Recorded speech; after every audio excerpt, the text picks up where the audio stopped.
episode of Nico Time. I'm your weekend update correspondent with comicbookspeculation.com, and we are here with a special guest. Mikey, will you introduce yourself to our listeners? Hi, I'm Mikey Halperin. I have my own Instagram page, Mikey Comics. I'm also affiliated with Heritage Auctions. I'm a comic buyer and seller. Yeah, and Mikey, Thanks for having me, do. George. It's my pleasure. You do comics full time. Full time, 100% of my time. And I want to talk to you a little bit about how you got involved in comics, your background, and how you're able to do it at such a high level. It's truly a thing to behold. You are a force of nature at conventions. A lot of help. The answer is a lot of help with a lot of mentors and the gift of God backing money. That's the main thing. That's made me excel. But it's all I do, and I love it, so it makes it easy. All right, so will you tell those that are tuned in how you and I met? So we were at Baltimore Comic-Con. We were over at Rob, what's his last name? Griffin. Rob Griffin's booth. He's one of the nicest men in all of comics. The most dapper, well-dressed guy, and I guess a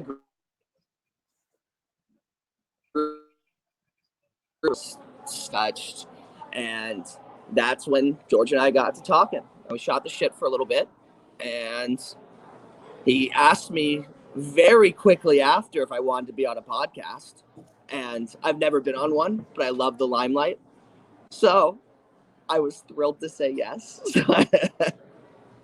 Yeah, well, I saw you move on those books with no hesitation, and they were all smart buys. And to be honest, I was just a tiny bit envious because, I mean, you knew what you were doing and you were able to, without hesitation, act. So I want to talk a little bit about some of the books that you've been working with recently. Can you see what I see? Yep, highest graded copy. That is the highest graded copy.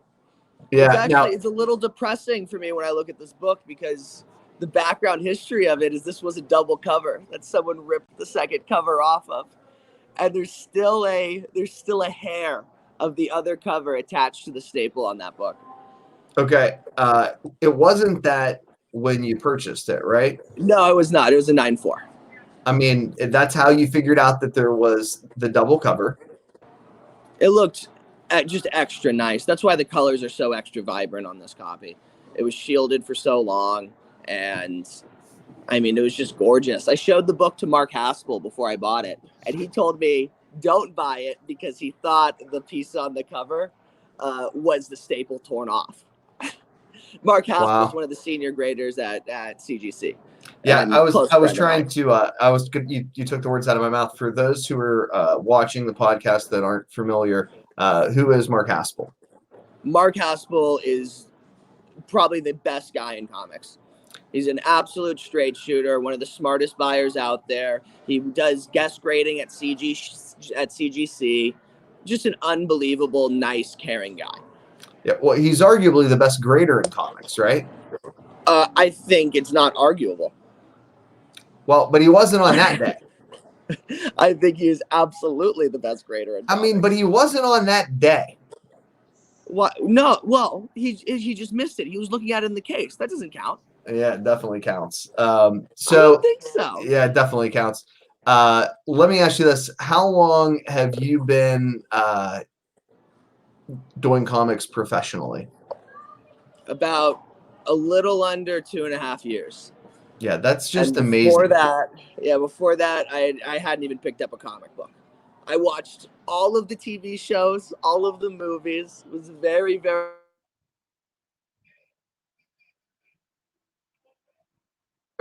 I tell you who Jim Starlin was. You know, I didn't. It's unbelievable. What a learning curve. Yeah. And that's what's made it all the more interesting for me. Was to see where all these these superheroes really affected my life growing up, and to see where they got created from is just so damn cool. And so I'm dyslexic, so I abhor reading. Reading is some of my least favorite things.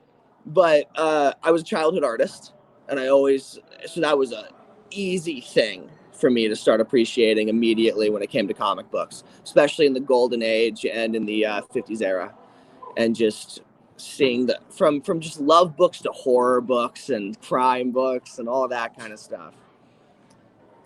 The next book that I want to show you, can you see now? Yes. Will you tell our listening and viewing audience what that book is? Yes, so that is Action 23. That is the first appearance of Lex Luthor, and that's a book I bought about 6 months ago from Heritage. Okay, and you purchased that book, why? Because I knew I could make it a blue label and still be pretty. All right, how did you go about doing that? You removed the restoration, correct? Mm-hmm. Yeah, And So you did essentially, this. yes, yeah. It looks the exact same, but I just split the spine a little bit, take off some of the color, but other than that, it's got the equal eye appeal of the last 7-0. Now, we've talked a little bit off camera about the difference between removing restoration on books and keeping their luster, what you were able to do here, right? Yeah, And I'm really proud of this one. I'm really proud of it. it's gorgeous. And sometimes we see books that have had the restoration removed, and it's painful to look at them. Agreed.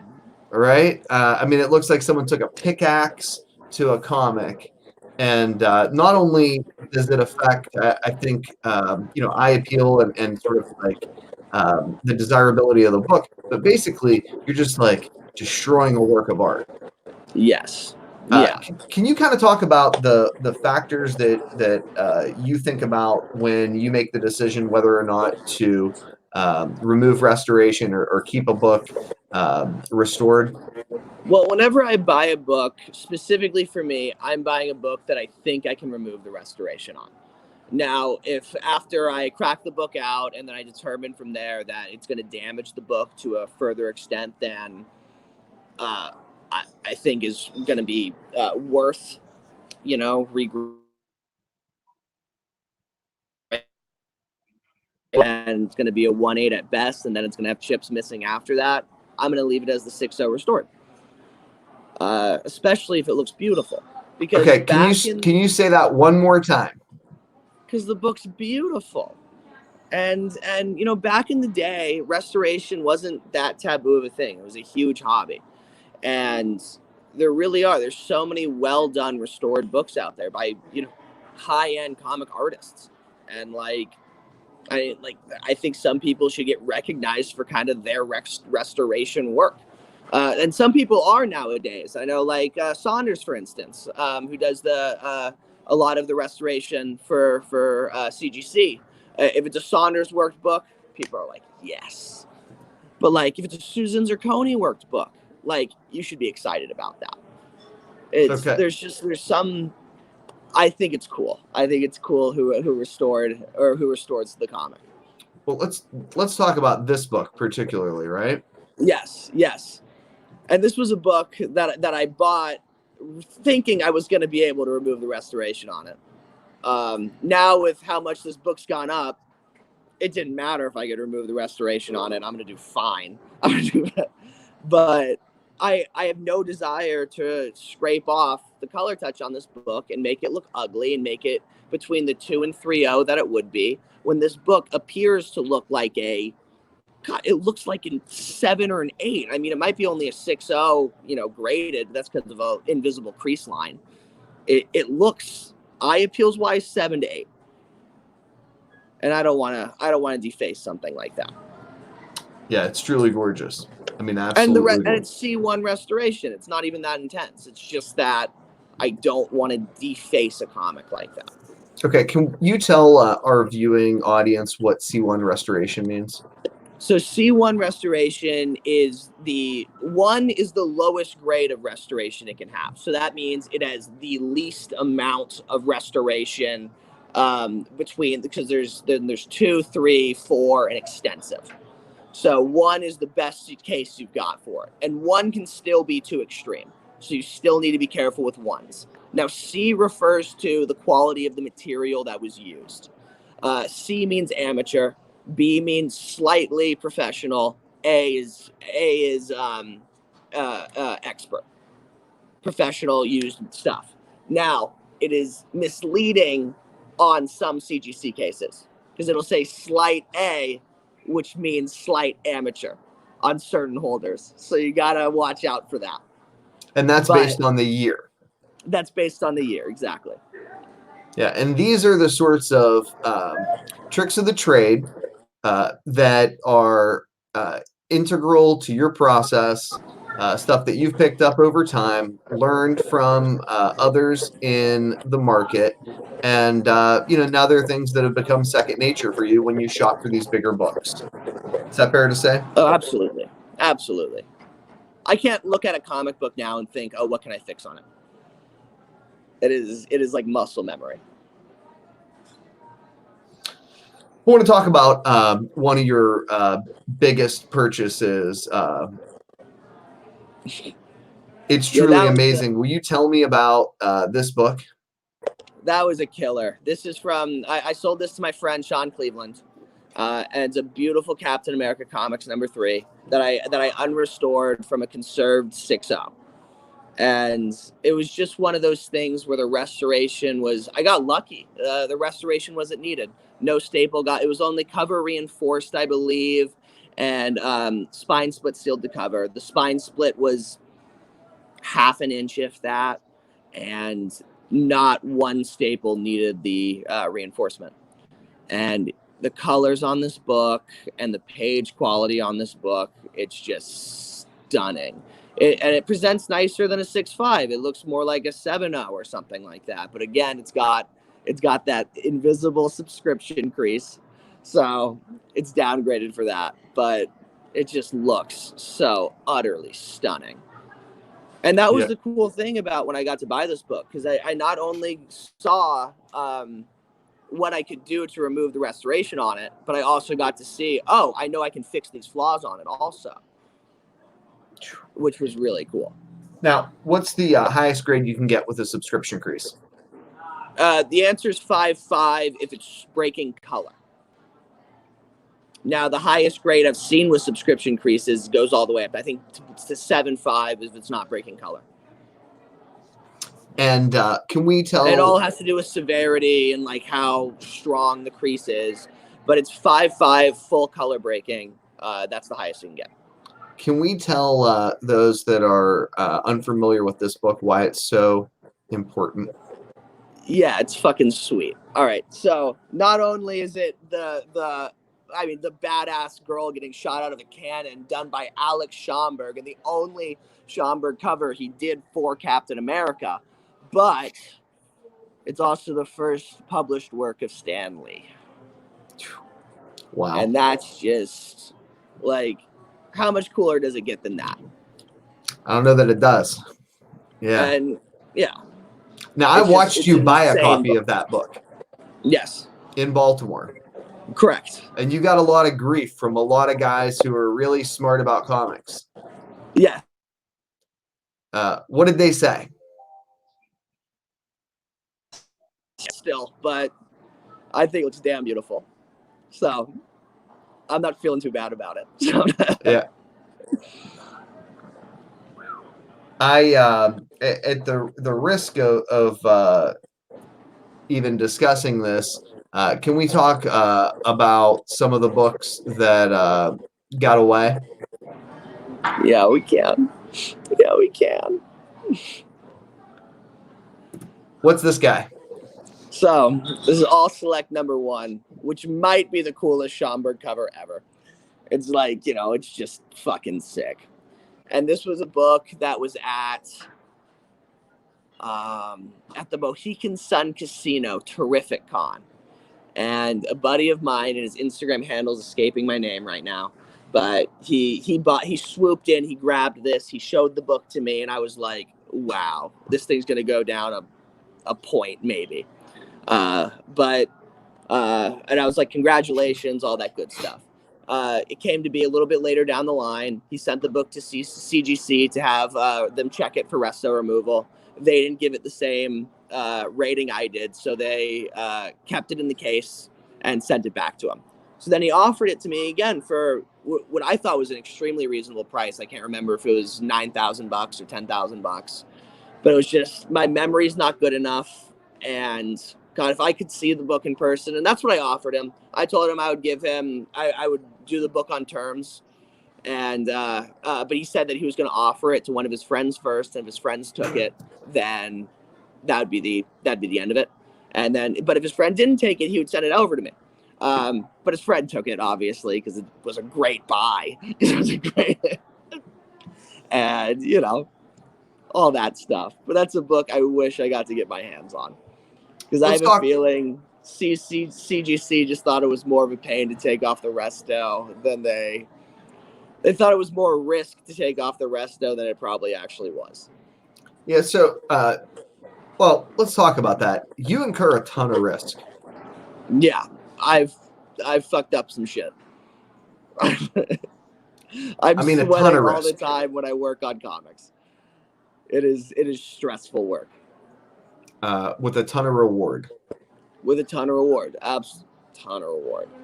But it's like you're touching flimsy paper from the 40s to the 60s, especially the 60s. The 60s is the hardest to work on. Wow. Give me a Golden Age book any day. Slightly brittle. Give me the Golden Age book. That's interesting. Very interesting. I want to talk to you a little bit about the different conventions you suggest for buyers and sellers. The one that you just mentioned at the Mohegan Casino, that's in Connecticut? Yeah, well, that was Terrific Con. That was just 6 months ago, something along those lines, at the Mohegan Sun Casino. Incredible show. I made an absolute slaughtering there, because it was just, there's no real big dealers there, but there's a few really good guys from that part of the country, and it's kind of a buying grounds for stuff that's from not the biggest guys. So it definitely wasn't the most money I've spent at a convention, but it was just also a more fun convention. Inside of a casino. It's out. Well, not even for that reason. Like, yeah, sure, gambling's actually, that's the least fun part about it, because I'm not a gambler. That says a lot. But I'll do it. I'll do it. But no, it's because it's an all comic show. So the people there are there for comics, and that's what I truly love about it. And then it's in an awesome location. Yeah, the worst thing about conventions is the smell of death from the cosplayers as they sweat. And that's mostly from the Hollywood ones, because they're running to go meet some actor wherever they. Good God, I'm like, stop. I want to wear like a freaking like a hazmat suit and just sort of like walk the show floor. I just like, don't touch me. Stop breathing on me. That's called cosplay. But I don't want to. I just, like, for infectious disease purposes. I came back from Baltimore. By keeping yourself from them, you become one of them. God have mercy. It's a terrible paradox. I don't even know how to I can't wrap my head around it. It sounds horrible.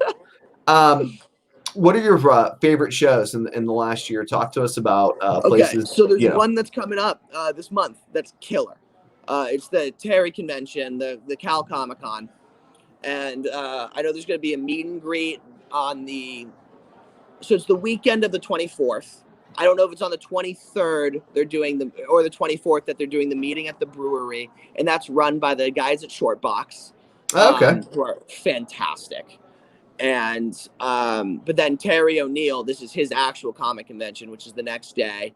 And I'm not sure who the special guest is, but I heard a rumor it's Steranko. So that would be really neat. Yeah. So yeah, and that's an all comic book show, and it's a comic book trade fest beforehand, and it's just people bringing out really cool stuff. And it's like the first big show of the year for all comics. Now, you've got a personal assistant? Yeah, I do. Yeah. And I remember you guys had fun. I can't remember what night it was. Saturday, stayed out a little late, maybe drank a little too much. I saw you that morning when I was leaving my hotel, and you're like, "Oh yeah, I'm nursing a hangover. One more day. Here we go." And I joked around with your handler, who I can only describe as a female version of Lloyd from for Ari on was that HBO TV show? You know the one I'm talking about? No, you But don't watch much basically, she's TV. my babysitter more than my Well, assistant. yeah, She that's what I found controls so funny. I was like, She oh, I was like, I controls saw me. Mikey look like death, and she's like, he's never looked like death a day in his life. Mikey can do nothing but look like good. And I was just like, you're fuck. I want one of you. I need that kind of support in my life. She's amazing. That's Claudia. I'm literally nothing Claudia. without. Yeah, I'm in awe of her. I was like, damn, I need that kind of support. She makes everything happen. Yeah, she's smart and was She's there by your smart. She side. knows her comic books. Yeah. She's super organized. She's funny as fuck. Like, oh, she's just fan, and she cares. She's so caring. Beautiful. She rocks. She just rocks. She's like my older sister. Yeah, I like that you have a handler. It makes me happy. Your celebrity. Well, I need it. I really need it. If I don't have someone like cracking a whip on me, I'm fucked. It's good stuff. So now, does she travel with you generally? It depends the show. Okay. So there's because Claudia doesn't work for me, she works for my dad actually at Heritage Auctions. So when I split comic book conventions with him, then she'll come to those shows. Yeah, your dad's a shrewd buyer. A very shrewd buyer. Christ, I almost gave him my wallet before he left the booth. I was like, damn. He's got some Jewish tendencies. Yes, he does. Well, I just mean that he's charming. Like, in other words, it's hard to tell him no. He gives you that look. You're like, fuck, all right, fine. Yep, exactly. Yeah, it was strong. I admired it, even though I got fleeced. I was like, fuck, how do you do that? Do you learn you learn from him? Learning from him is there's no one I've learned more from. I can't it's just, and especially later on in life, I've grown to appreciate him just so much more. And now being in this field with him, it's just beautiful. And how long has he been doing comics? So he started selling comics before he started selling coins. Wow. So this was when he was 8 years old, 6 years old. Oh, he's sick like me. Yeah. He was writing fanzines. That's amazing. And like he was getting people that ended up becoming famous, like writing in his fanzines. He has like the first published work of, his name's skipping me, but he owns the rights to Batman. What's his name? Incredibly famous guy. Bill Finger? What are you talking about? He owns the rights to Batman. I mean, I take it. Yeah. You lost me here. I just met him for the first time at San Diego Comic-Con. He's fantastic. But he was his first published work back when I don't know, he was 10 years old or 12 years old or something. That's in my amazing. dad's fanzine. Yeah, that's an amazing thing. Help me understand a little bit about how the process at Heritage works. If you want to get a book in the hands of Heritage to put it in an auction, how does that process go? Can they communicate with you directly? Do they do that online, or does any of it really matter? So are you talking about how they go to get other people to consign, or how I do it? Either or. Because how I do it is I've got my dealer deal. I give them I've got my independent contractor deal, which is completely separate. So I don't work for Heritage. I'm a contractor for Heritage, and what my deal is essentially it's 50% of profit after fees. So they give me the checkbook. I go to conventions and I buy I will buy only for them for that convention because I have sold my soul for them for that convention. And I pay my hotel, but really I'm paying for it. It comes out in taxes later, but whatever, because those are expenses. But I get 50% of profit after fees. And that's my deal with Heritage. But in other words, do you do your own independent stuff or just? I do. But I'm mostly focusing on the Heritage thing right now. But I also have splits with Worldwide Comics with Steven Ritter. You should definitely look them up. It's www.comics.com. And Steve Ritter is probably the second best grader in comics. He is Wow. absolutely a star. He's taught me everything that I know about, from comic book knowledge to comic book pressing. He used to be Matt Nelson's ex-partner. They're still very close friends. They're working on a Wow. pedigree book together right now, actually. For those who are unfamiliar, who's Matt Nelson? Matt Nelson is the head of CGC. He is the head grader there. He is the, if you have a problem with one of your comic books, get mad at Matt Nelson. But if you got a super big grade bump, you have to thank Matt Nelson. So, it's all that kind of stuff. And he's a great guy. He's an absolute sweetheart. I'm seeing him the 17th of this month. I want to talk really about some more books, okay? Mm-hmm. What's this guy? Why is that important? Well, it's important solely because it's badass.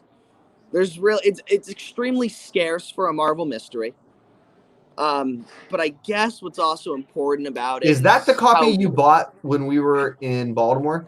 Yeah, it was just kind of how wrinkly it was before. It was gorgeous. I had no idea that you could do that to it. I thought I was gonna make it a 6. It's gonna at least 7.5, and I might get it to an 8. It's currently out for grading right now. It's truly unbelievable. That one I'm just nothing. Schomburg cover. There's no creasing. The color's beautiful. Oh, and Heritage just secured a 9.4 copy. Wow. That's gonna be in their next signature auction, is a 9.4 Marvel 44. I think it's a pedigree. I can't remember which pedigree, but I think it's a cool one, like the San Francisco. And so you target books, right? Like, this is a book you targeted for pressing, cleaning. Well, this book I solely bought because it was dirt cheap. Talk to us about it. Was just talk to the people that are listening about what Phantom Lady is. So Phantom Lady is a series done by one of the greatest comic book artists, and probably one of the greatest stories of a comic book artist, which is Matt Baker. And he was the only Black comic artist, I think, period.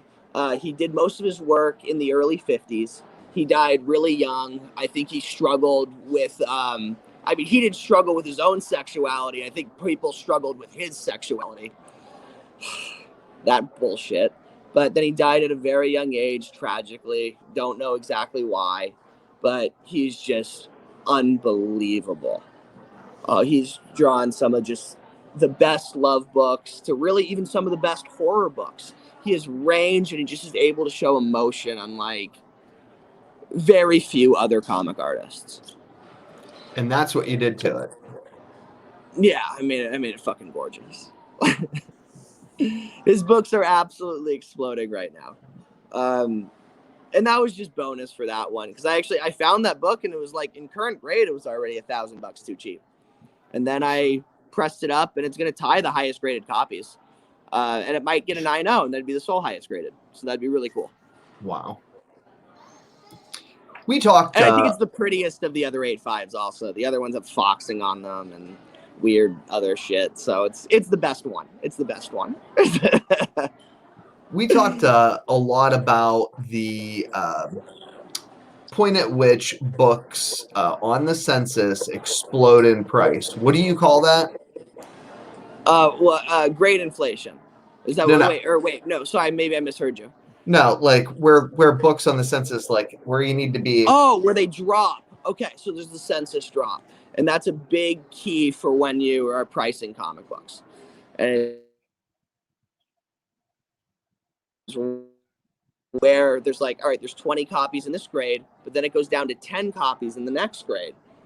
In theory, shouldn't it be twice as expensive then in the next grade? Just, that's basically and that's not always the case by any means, but that's like a good, baseline.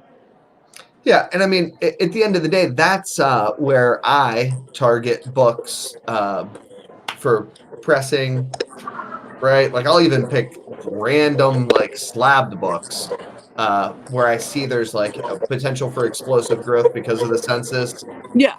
You know, worst case scenario, I'm stuck with them. You know, there's already a GPA sale at that amount. I can just get out of them. Exactly. And When you talk, it's easier for bronze, silver age. That's the kind of thing. It's important for gold also, of course, but usually there's not as many copies graded. So, like for Marvel Mysteries, for instance, like, you know, making a highest graded copy of a Marvel Mystery, now that's a big deal. Because there's tons of them and there's tons of data and they're heavily collected and all of that. But you get the highest graded copy of some Heroes comic, you know, just some Dell, you know, it doesn't mean the same. Dell that doesn't have like a Donald Duck on it. It doesn't mean the same. you do It's the just funny like, animal books too. you have funny animal books, you know, if they have a, not usually, I wouldn't say the market on those are the strongest, but you know, there's some that kill it. There's funny animal books with Hitler covers, and those I think will forever be fresh. But as for funny animals, there's ones that I think are so undervalued, like First Tom and Jerry, Our Gang #1. You can get a copy of that for under $1,000 in like VG. That just doesn't make sense to me. It's First Tom and Jerry. Do you target undervalued it's books? scarce. It came out in 1940 or 1941, maybe earlier. I don't know. It's that's a cheap book. Do you target undervalued books? My goal is quick flipping, so I'm not trying to invest.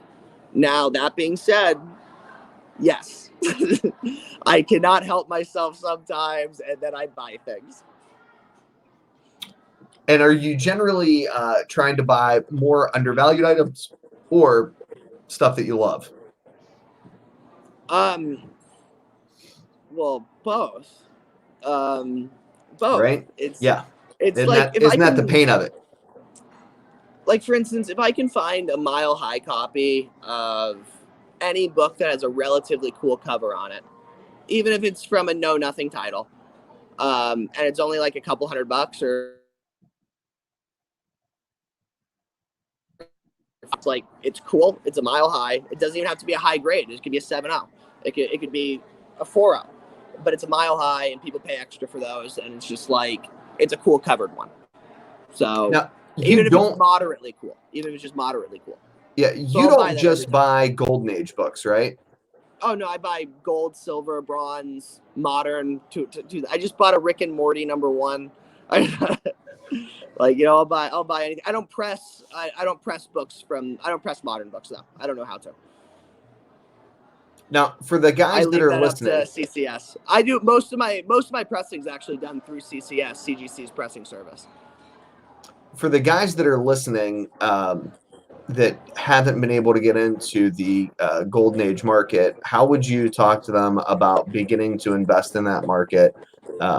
You know, if they're curious about it. So, and it depends on if you're a superhero guy or if you're a cool cover guy, you're an art appreciation guy. So there's many routes you can go about it. And I think I'm on the pre-code horror art, good girl. That's what I like. Especially because when after going to all these different comic conventions and seeing books that I can't find, and like I know the ones that are scarce. I can always find any Superman comic book, even in high grade. I just have to, you know, shell out unreal cash for it. As for rare Matt Baker, I mean, I'll still have to shell out some cash for it, but there's a chance it could be overlooked, and I could make a really good play on it, and I might just want to keep it. So that kind of cool stuff. Yeah, let me ask you this about the books that you don't see. What Yeah. are some of those books that you just don't see? Suspense 3. Okay, I've I never don't, and I seen. don't. Yeah, neither have I. I don't have a picture that I can show, but for those that are unfamiliar with that book, it is best described as The best cover of all time. Right, but if you have to paint a picture with words, there's Oh God. Okay, hooded. so there's this. So there's these red Klansmen, and they're surrounding this girl that's about to get sacrificed. Nazi red Klansmen, and it's an Alex Schomburg cover with LB Cole influence. So I think it's got the colors of LB Cole with. I've never heard it described the that way, but artistic that's yeah, style. I can't deny it. With the artistic style of Schomburg, and it is just awesome. About $10,000 for a 1.0 that's incomplete. I'd buy that. No, You'd buy that.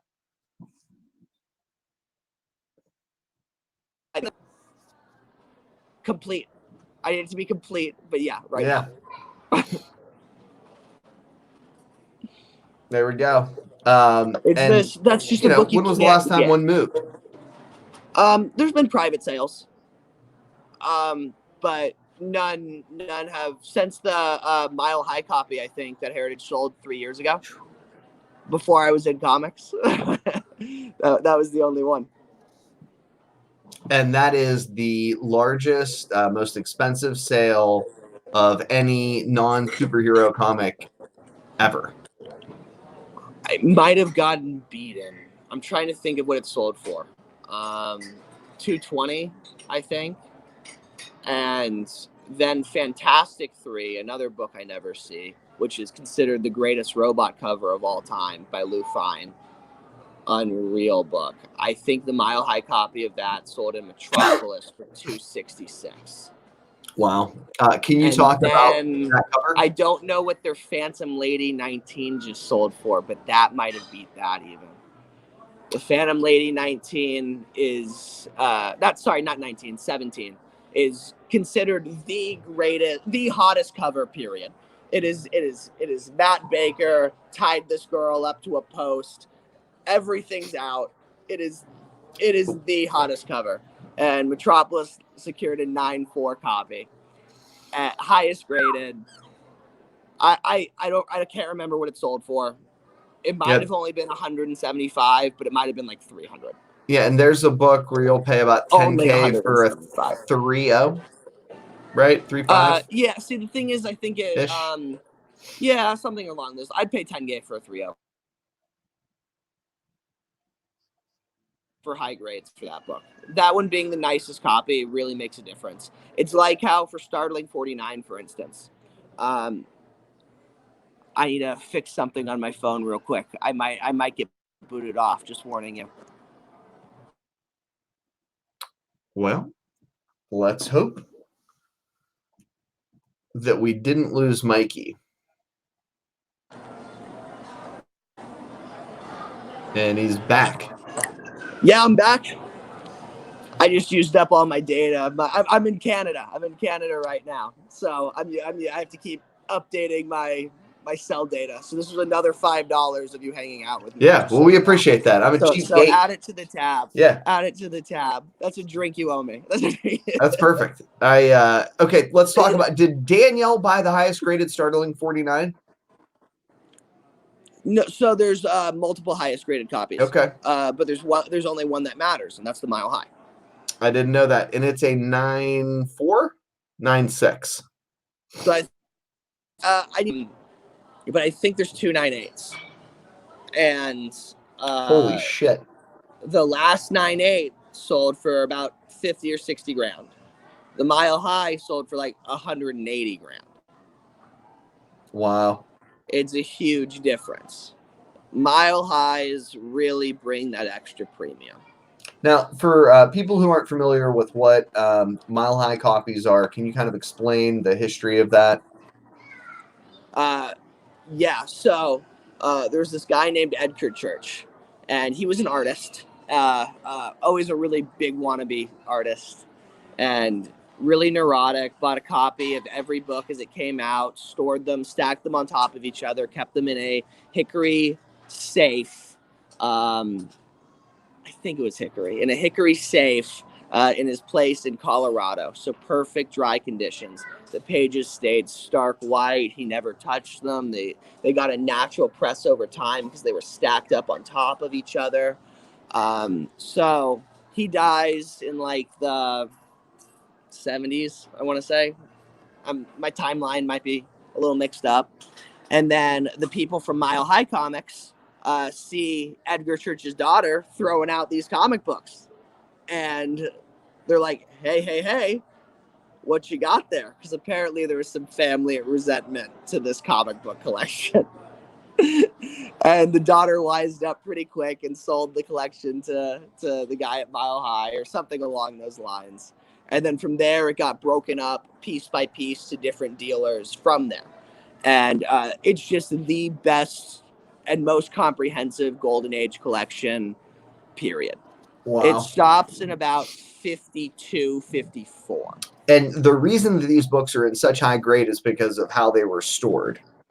Yes. Just perfect climate. Just perfect climate and never read. And it said that Edgar Church was looking for the nicer copies also when he was buying them. Yep, they're stacked, right? Yeah, they were stacked on top of each other, so they got like a natural press over time. They stayed flat. Yeah, and now can we talk? There's another big personality within comics that's often considered to have just like an incredible influence on the collectability of books because of the way that he organized them, and that's William Gaines, right? Oh, yeah. Can we talk about Gaines file copies for a little bit? Absolutely.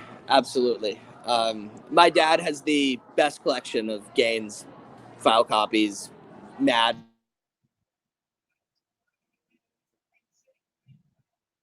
Period. Very familiar on those. And it's kind of a shame almost that there's these Gaines file copies because EC, they just did it the best. They went and they hired the best artists from Frazetta to Wally Wood to Al Feldstein to Johnny Craig. Like, oh my God, they hired the best of the best. And then they had them do all sorts of stuff from political satires to love books, to horror books, to crime books, to everything. And just made the best stories. And William Gaines kept roughly 10 copies of each book that was made by EC in the 50s in a filing cabinet. So there's roughly 10 high grade copies of every single EC comic book. 10 to 12, like maybe 8 to 12, something like that in there of each one. There's a few that there's none of, like there, for instance, the Vault of Horror annual one. Is that the one that's super Tales expensive? Annual one. Yeah, Terror Tales annual one. There's no Gaines file copies of that. That's why it's worth insane money in any grade. It's super scarce, even though the entire inside's reprints. Right. So for people who are listening, because the collectors need it. Basically, what they did with that book was they took leftover copies, right, and slapped a new cover on it, so you'd get 2 or 3 different stories. Who knows what they may be on the inside, which is what makes them incredibly collectible for people. Yep. And now CGC is going to start putting the stories on the label. We just made sure of that. So that's really cool. Yeah, that's sweet. Because I thought it was just silly that they weren't. I mean, it's so easy to do. Right? But now, so they're finally doing it, and I think that's going to be great for it. But my problem with these Gaines file copies, which it's kind of awesome because, like, you know, a lot of people can own a really high grade copy of this book, but the prices don't reflect what these books should actually be worth. Like, for instance, Crime Suspense 22 is the best horror / crime cover out there. I don't care what anyone says. It's the best. It made Seduction of the Innocent happen. It was the #1 thing used in the crime case. It's extremely historic. Crime 22, for those of you who don't know, is a cover where a girl's head was cut off by an axe and it is being held in his hand. It came out in, I believe, 52 or 54, one of those, in between there. And it is the coolest cover ever. And there's so many copies. A ton. Because EC and they Yeah, I want to say sold so there's many like copies. 250 or 500 copies on the census. Yeah, which is huge for a horror book. You look at horror books and there's like 20 copies if it's been graded a lot of times. You look like Mr. Mystery number 12, one of the greatest horror covers of all time. If you have a copy, you're getting it graded. There's like 50 graded. If you have a 1.0, you're going to get it graded. And there's only like 50 of those graded.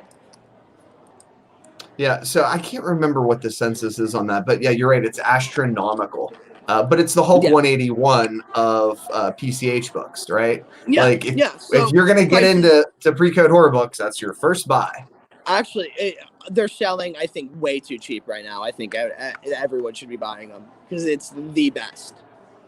It's hard to get the prices to move because there's so many people don't hold on to them; they just trade them. Well, the thing is, they're selling for about under $1,000 a point right now, and in my eyes, there is no reason for that book to not be $1,000 plus a point.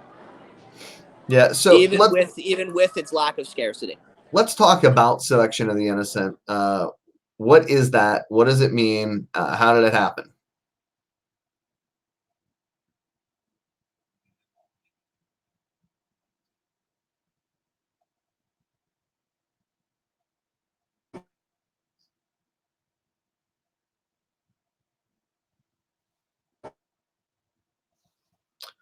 Well, I think I may have lost Mikey.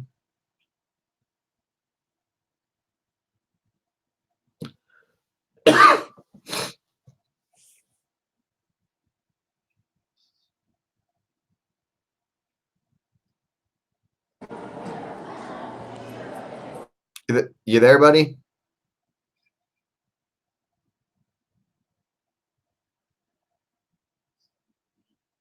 And he's gone.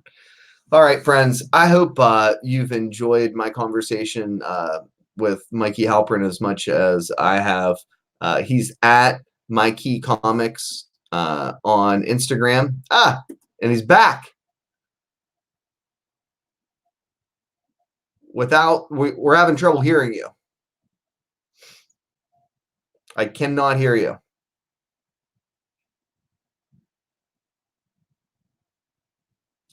Well, hopefully he'll be rejoining us here in a second. If for some reason we've lost him for good, what I would like to do is take some time to thank Mikey and all of the Heritage Comics family for their help in making the industry what it is today. Oh, he's back. We can hear you now. Can you? Yep. I was asking you before we broke to talk a little bit about Selection of the Innocent, how that happened, and the influence that it has today. All right. So, basically, what the Selection of the Innocent did was and I don't know too much about it. I know the gist. It was basically a call for the parents to stop having their children read this smut, and it caused a book burning. And that's another reason why some comic books are very, very scarce from the 50s period, because they were all burned up because they had grotesque images on them. And that wasn't just horror images, right? Like the term headlights to love books. The term headlights came from Seduction of the Innocent. Exactly. And taillights. Exactly. Like, what's the book with the prostitute on the front cover? Intimate. It's a yellow cover, girl in lingerie. Anyways, that was big use in Seduction of the Innocent. Oh, just escaping me. Yeah, it's a no number book. It's yes, yellow cover. There's 1,000 copies too, and I can't remember what the hell the name of. Really. Oh, Lord have mercy! It's on my saved searches. I'm always looking for a better copy. Let's see here. I'll tell you in 2 seconds.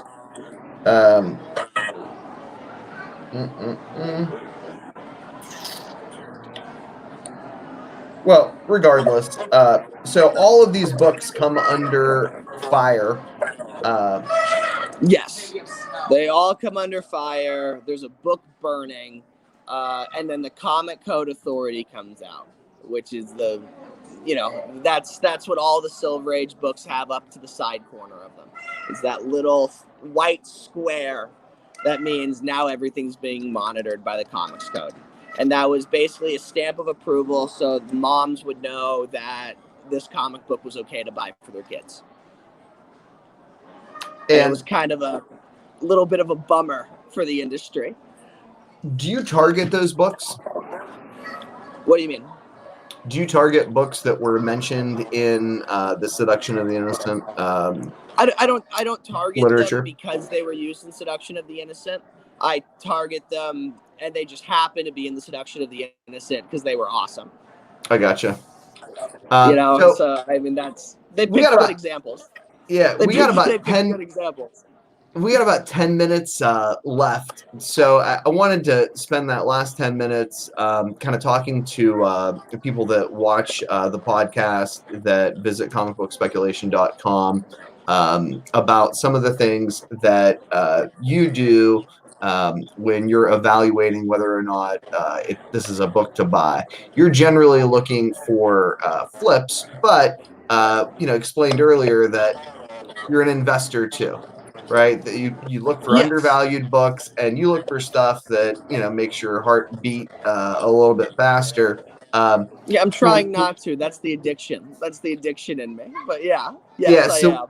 When you look at the landscape of comics, what are the things that you're interested in over the course of the next year? What's the stuff that you've been thinking about? What's making Mikey's head tick? Oh, if I tell y'all, then you'll be looking for him too. Yeah, well, we don't want all your dirty secrets. Shoot myself in the foot. Yeah, we don't want all your dirty secrets. Just a couple, sort of principles or like guidelines that you would give as rules of thumb for people. Really, what I think is buy what you love, regardless if it's silver age, bronze age, or golden age. If it's golden age, the tips are if there's a girl tied up on it, it's worth some extra money.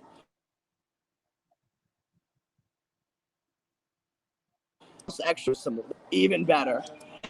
And if there's a swastika on it, cash. As for horror books, the uglier the better. And then for love books, Matt Baker all the way. Matt Baker all the fucking way. But there's really good bakers, and then there's some so-so bakers. They're all bakers are good. But then there's some great bakers. Like, nobody really wants those books from The Texan, for example. The Texan. Yeah, there's like one Matt Baker cover that's great, and then the other ones are just not so great. Oh, that title. Yes, yeah, because he was doing westerns for a lither bit, and they're so-so. I mean, the art's good. The art's really good, actually, but they're just not eye-catching. It's like that kind of thing. Any trends you'd predict over the course of the next year? What? Any trends you'd predict over the course of the next year? And that's not so much what I follow. Is because my goal is to get things in and out. And I'm hoping the current trend stays with pre-code horror, because I think young collectors are getting really in the high end. And I actually think they're good investments in the high end because people just think they're cool. What I think people, and what I'm currently learning about that I really know almost nothing about so far, is comic art. And I think that's absolutely the best thing to invest in if you do it smart. Original panel art or cover art? Panel art, if you can get a cover, even if it's a cover from 1994 or something, from just anything. Stuff by good artists. It's stuff that's done now. J. Scott Campbell, there's stuff that's just going to be worth good money later on. His stuff's already kind of pricey, but...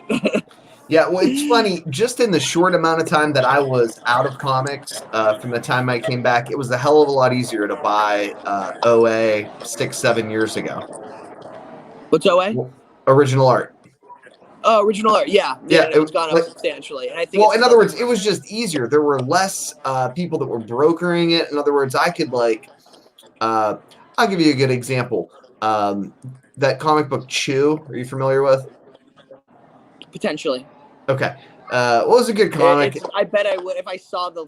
If You'd I probably saw see the it. The account point is, followed it. Rob Gullery is who the artist was. All I had to do was sort of like look him up. His wife sold me his OA. I mean, this was a major comic. It was like one of the most popular comics in the world. I could just buy it from her. She'd sell me like T-shirts and Pogs and OA. That was a character, a Pog.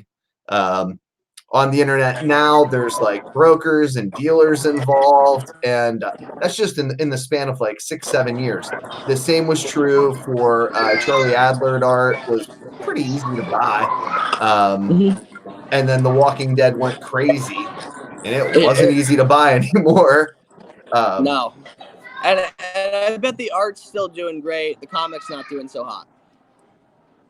Yeah, well, and I don't suspect that it's going to get any easier to buy original art, right? Like, there's going to be more brokers, more No, it's dealers coveted, involved. and people buy it and they store it away and they don't want to sell it.